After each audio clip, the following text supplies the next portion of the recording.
What's up, guys? Good to be back in the room. I'm going to talk about the realities of being an online seller of TCG products, let alone products alone.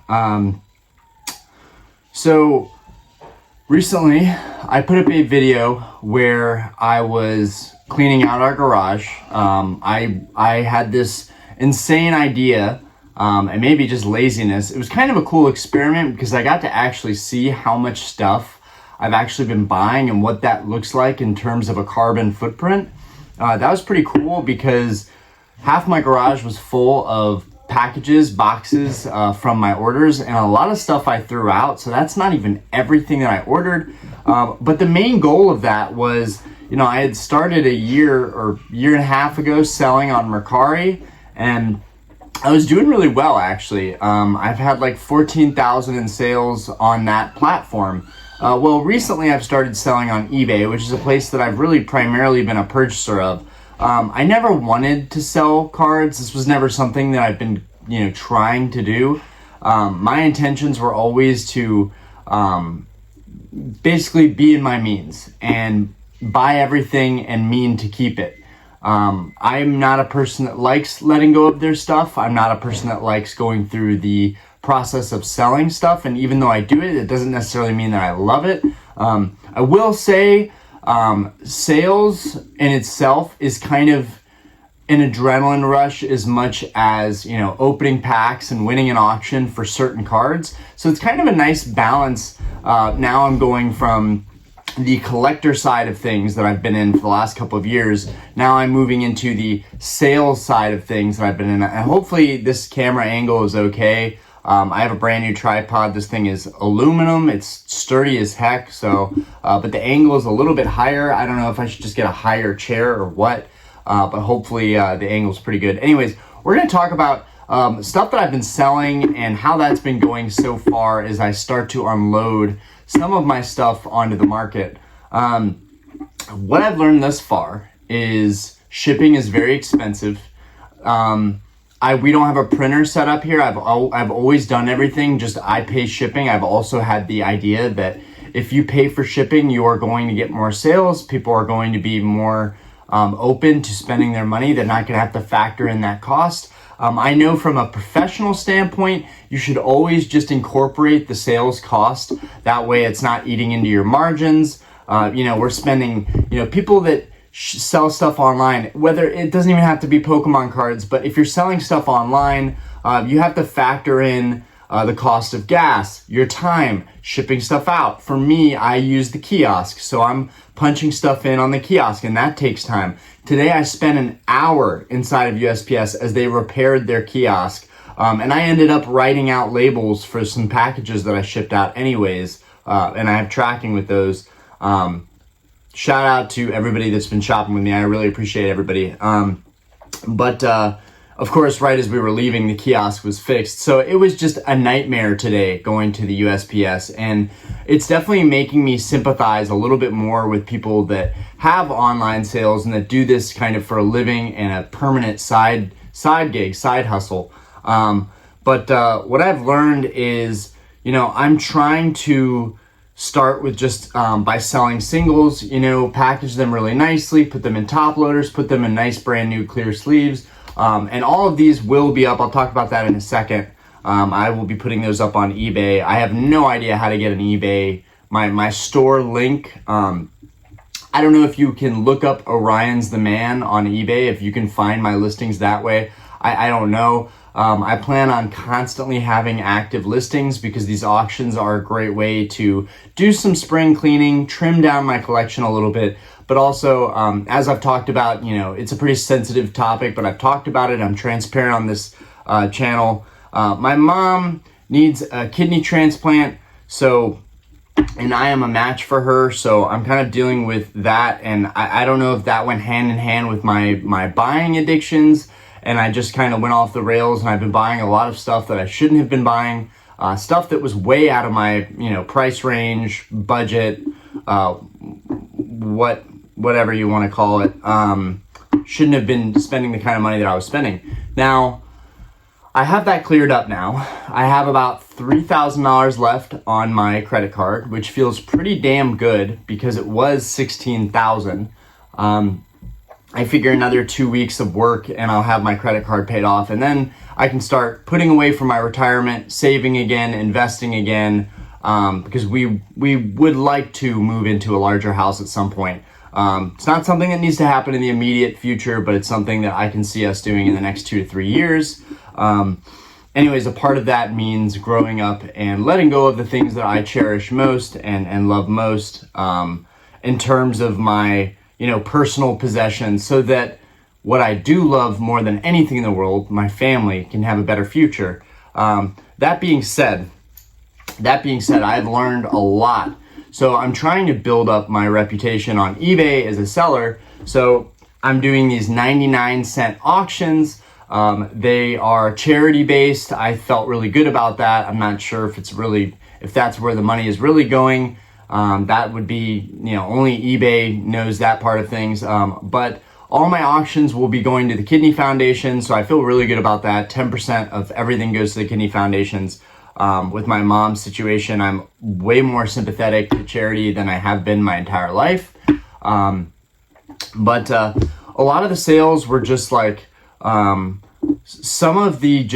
have so many holographic cards. I have hundreds of holographic cards.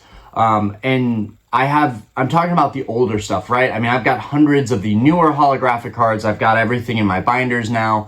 But I'm basically starting out trimming the fat of all these duplicate holos that I have. I'm going to show you guys a couple here. But the first couple auctions went really great. People left good feedback. I made a little bit of money. And then today, for instance, I shipped out 2 cards that I lost money on. Not only did I lose money on these cards, and by losing money, I don't mean like I bought them for a certain price and lost money at another price. No. A lot of my cards, a lot of the good deals, a lot of cards that I'm willing to sell are cards that I didn't just purchase as singles. Those are cards that are staying in my collection. My dad is calling right now. I'm gonna have to hang up on him.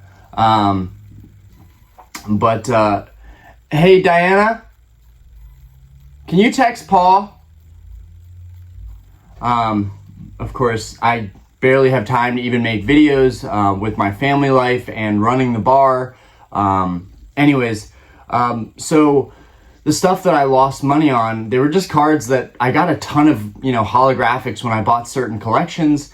And some of those cards, I don't really care what I got for them. So I was okay that they went for a couple dollars, $10, $15. It didn't matter to me because it was stuff that I bought, in large collections. I'm just trying to recoup a little bit of that principle.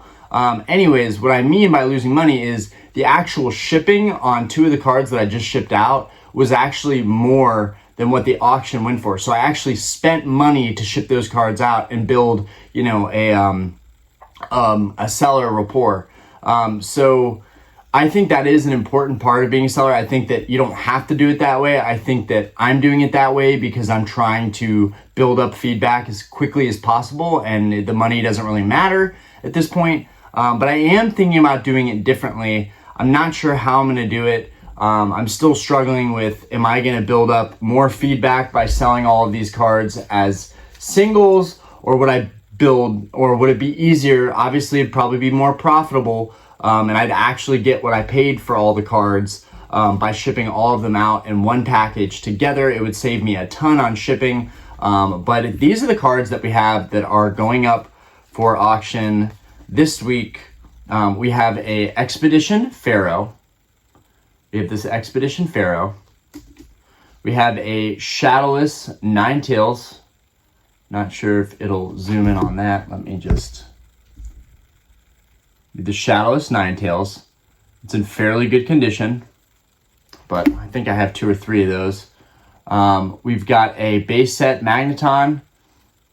It's in LP condition. We've got an Electrode Jungle. It's in LP condition. I sold pretty much any cards that were not in great condition. These are all cards that are in fairly decent shape. This is a Kangaskhan Jungle. One of the more banger cards, we've got a Gengar from Fossil Set. It's got a tiny scuff up here where you can see the hollow a little bit right there. But other than that, it's a really, really nice card. Trying to show that. Don't mind the scratches on the this top loader type thing. We've got a Jumpluff from Neogenesis. That'll be going up. Jungle Vaporeon. That'll be going up. Magneton Fossil, that'll be going up, and a Nidoking Base 2, that will be going up. Now, the struggle is, do I want to just get more feedback, or do I actually want to get paid for this stuff and have less feedback? If I sold all these separately and everything went well, I would have 25 sales on eBay under my belt, which is pretty much all you need for people to feel confident. Now, what helps me on eBay is I already have bought so many cards, so I have such a high amount of transactions. So that kind of adds into my profile mix. When people look to buy stuff from me, they're like, okay, this person is a condition collector. I have my YouTube on there so they can find me on YouTube and see that I'm your average dude with a family trying to sell off part of his collection. But I would highly recommend, if you are going to start selling cards, have a good printer set up, have your ink, have your paper, have all that stuff set up, because eBay and Mercari both, and now Mercari just added this. They didn't have it recently, but Mercari just added a cheap, single card shipping service with tracking, which thank goodness they finally have this. It's definitely going to change the game as far as Mercari goes. I love Mercari. I'm just finding the fact that auctions are thrilling. One, I love watching these auctions and see what happens. And two, I just like knowing that the stuff is going to get sold no matter what. And I don't know why more people don't just do auctions. Like, you can have a buy it now set price and maybe with an offer price, and somebody offers for that and eventually you sell it. But the turnaround for that is going to take so much longer. My goal moving forward is to learn about this market, learn about how to sell properly, and learn, in my experience so far, most of the stuff I'm selling, did really well a year ago, right? I think during the Pokemon boom, during the pandemic, during COVID, everything was selling at astronomical prices and you didn't have any issues selling stuff. Stuff just sold like that. Now with these auctions, I'm seeing stuff sell for a lot less than I would expect. So you have a very high potential to buy stuff in the past 2 years, 3 years, and then sell it at a slight loss in this market. Now, that doesn't mean that's going to happen to everybody, but moving forward, I think you're going to be much better off buying high quality items, high quality graded cards, sealed Pokemon product, and even if it's really expensive and your margins are small, you have a much higher likelihood of being able to sell those cards down the road. They're going to hold higher value. Stuff that's like lightly played, damaged. That's all stuff that's cool. Like, I would hold on to that stuff and think I'm never going to sell this stuff. But that is not the reality now. Now I'm selling my stuff and I'm learning that if it's not a pristine card, you're going to have a much harder time getting your money's worth out of those cards. Also, for all the guys out there that are grading their cards, my hat is off to you. I do think right now grading is cheap and it's a great way to maximize, a profit margin on selling cards. I know in our Discord we've had a couple guys talk about how they handpick really good condition cards online. They send them in for grading, they get them back in PSA 9, PSA 10. Those cards are going to do very well in auctions. They're going to hold up very nicely, and you're going to get bidders. Now, I still am going to keep trying to sell raw cards. I'm going to keep collecting raw cards. I will collect graded cards too. But my point is, I'm trying to convince myself maybe, but my hopes are that, when you have enough of a seller reputation and you have really transparent, truthful, honest descriptions, and you point out any flaws with the cards, eventually your auctions are just going to do well because of the name behind the cards. TCA Gaming is a fantastic example. One of my favorite YouTubers in the Pokemon sphere of all time, if not my favorite YouTuber of all time. Good old North Carolina boy. You know, I'm a theme deck collector. As you guys can see up here, I have a lot of theme decks. And I'm always watching the theme deck auctions, which this week we had some wild auctions. I saw some theme decks that I know could be had for $180, $200. I saw them going for $300, $400 in auction. Now that was TCA Gaming, but then again this week it happened with some random sellers with pretty low feedback, honestly, and they didn't go for nearly as much. So I really think the name behind, you know, your reputation as a collector and as a seller is big. And honestly, I don't even think the auctions that I've put up would have even sold if I didn't have a YouTube. I honestly think that people look at my profile, they go and check out the YouTube, and they're like, okay, this guy's a seasoned collector. I can buy from this person. They know what they're doing. I think that really matters. But moving forward, you know, I'm struggling trying to figure out whether I'm going to put all these up in single auctions. Is that going to be the best thing to do? You know, if somebody wins several of the auctions, then I ship all those cards out to the same person. It saves me money. But if I put all these up in the same auction and they all sell, you know, yeah, that's only going to be one sale that I'm going to get feedback on, but I'm also going to maximize what I'm able to make on all of those cards and get my principal back, you know, for spending money on them in the first place. So I'm struggling with figuring that out. And I've got a lot of content ideas, bouncing around in my head, but I really wanted to go ahead and get this video done and talk about what it's like to be a seller.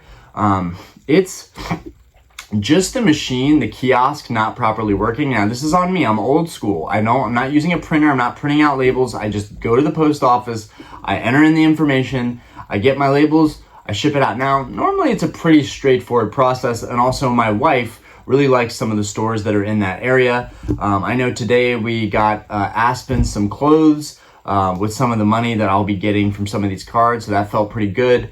We went out and got ice cream, we went to the park. It was a really nice day. But me being at the post office when the machine was down really kind of taught me that, like, dude, maybe you should get a printer and have everything set up. You know, once I have a printer in this room and I have everything set up, then I can just print out the labels, and then all I'm doing is dropping off packages, and it's really no issue, no time out of my day. So it's something that I'm seriously considering doing moving forward. In general, you know, I think it was a really good time last year to be selling. I think it's much harder now, and maybe it'll get easier because people are going to be leaving the hobby. People are going to be rotating out of the hobby, which means there are going to be less people selling their stuff, or maybe more people selling their stuff, but less people consistently selling things. I'm still going to be a collector the rest of my life, I'm assuming. So, like, all this stuff I'm still intending on keeping. But, you know, I'm definitely trying to trim the fat down a little bit, and in that learn how to be a better, more reputable seller. And I really think that if you are selling online and you're doing it long enough and you can outlast people, you will be one of the bigger name sellers on eBay. To be honest, I can't even think of that many sellers in the Pokemon sphere right off the top of my head, other than the YouTubers. The YouTubers are kind of the only names that I think of off the top of my head, and then there's, you know, maybe 2 or 3 other names that don't do YouTube but are sellers that have been selling for a long time. And I think what differentiates them from everybody else is they're just sticking with it. Now, it's very difficult for me to be a seller. Again, I don't really want to sell my stuff, so that makes it even more difficult. When I'm looking through all my cards, I'm like, oh, this one could go up in value. You know, this one's really clean. Why find another one like it? You are more than likely going to be able to find anything that you sell again. More than likely, there's going to be another example out there that's just as clean or cleaner that you're going to be able to get your hands on. Now, there are certain things that you just don't see often. You know, There are certain, very valuable cards that you don't see often. But for the most part, all it is patience and how long you're in this hobby. I don't know if I said this in another video, but, and I've got to do a separate video just talking about the market, talking about what I'm seeing lately. I think the market's going down. I think it's going down. And I want to talk about one of my biggest purchases, the first edition Charizards that I bought. The thick stamp and the thin stamp. I want to talk about that in a separate video because those two cards are turning out to be one of the best investments that I've made as far as collecting Pokemon cards and collecting vintage, not modern. I'm keeping the whole modern thing. That's for another day. But even with modern, it's not like it's a no-brainer. So before I go off on another tangent, the Crystal Lugia from the Aquapolis set, which is the set behind me featuring Lugia right there. The Crystal Lugia is typically a $1,500 to $2,000 card in a PSA 8. I saw one recently sell graded for I think $800, maybe $900. That's a huge red flag to me. Now that's just one card, right? But that's a very big, to me, that's a grail. I don't have that card yet. I still really want that card. That's a grail. I assume in the next couple years I will be focusing on those grail cards a little bit more. It's all about what you like, right? It's about collecting what you like. But I think I'll be focusing on the grail cards more, despite the fact that this example was not a great one where I'm saying that card, the value of that card in one of the last sales got chopped in half. Now, I don't know if that card sold. Sometimes the eBay sold listings, it looks like something sold, but maybe it was canceled. You never really fully know what's real and what's artificial. But moving forward, I think I'm going to be going for more grail cards than anything because, one, when you're shipping out a card like this, you're spending energy, time, the shipping costs, and the value of these things just, these old WotC hollows, I love them to death. They're priceless to me. But what you're actually going to get for cards like this, these older hollows, is not much and honestly not worth, shipping them out. If you were to sell, more of a grail type of card, I don't have an example off the top of my head, but, let's just pick out good old Umbreon. If you were to sell more of a grail card, like this Umbreon, for example, beautiful card too. I haven't even looked at this thing in a minute. But if you were going to sell a grail card like that, let's say, whether you're getting it graded or not, if you're selling a card like that, you're going to get a couple $100. You might get $1,000, something like that. If you're selling a card like that, it's going to be worth the effort, worth the time, and then when you get paid, it'll be a big chunk of change going into your account. Whereas stuff like this is great for building up,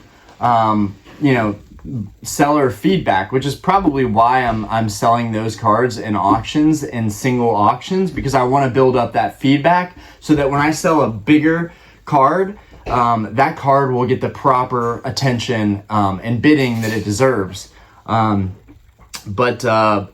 Yeah, and I'll talk about this in another video, but, I had a lot of people telling me like, yeah, it was super risky buying a first edition Charizard. Right now, I've seen some sold listings recently go for $6,000 for a PSA 5. I paid $4,000 for that card. So you're telling me right now that if I were to sell that card for, and this is theoretical, right? If I sold it online for $6,000, I'm not really getting $6,000. I'm getting like $5,400. But still, even after I paid taxes and the taxes on top of buying a $4,000 first edition Charizard, that's $4,400. If I sold it for $6,000 and they took fees out, that would be $5,400. It'd still be $1,000 I'm making after having that card for not even a year. I don't even know how long I've had the first edition Charizards, maybe a couple months, but to know that I could turn those cards in and immediately get a payout, and not only that, but probably get $1,000 more than what I paid for them, that's a really good indicator of where these kind of grail cards are holding up. Now, the Charizard First Edition is not the rarest, grail card to go after by any means. There's a ton of them out there, but they hold value very well. And in my opinion, that is one of the pinnacle cards that you're going to want. And, right beneath that, you've got the Shadowless Charizard, and you've got the base set Unlimited Charizard, which I think is fantastic as well. It doesn't have to be a first edition Charizard. It doesn't have to be that high money, high risk play. But all the Charizard cards, all the old Charizard cards across the board seem to be doing very well. But not to go off on tangents and go off into that, because now it's a 25-minute video. But my point is, if you are going to sell, I would just be patient, hold out for the cards that you really, really want. Maybe even get them graded, find mint condition cards and get them graded, and then turn those around. But don't just, in my opinion, this is not going to be for everybody, but this is me reflecting on my own decisions. Don't just go for the cheapest cards. Because when I first got back into collecting, I was going for the cheapest cards possible. And a lot of those I am now selling, and I'm going to lose money on shipping, or I'm going to break even, and it's going to be tough. And people have talked about this for a long time, but I've never taken it seriously. The whole thing of if you're buying cars, and especially if you're getting them graded, and they're getting 4s, 5s, maybe a 6, those cards are not going to sell all that great. Whereas if you're going after high quality cards, they're getting 7, 8, 9s, 10s, which I don't have, they're going to do absolutely fantastic.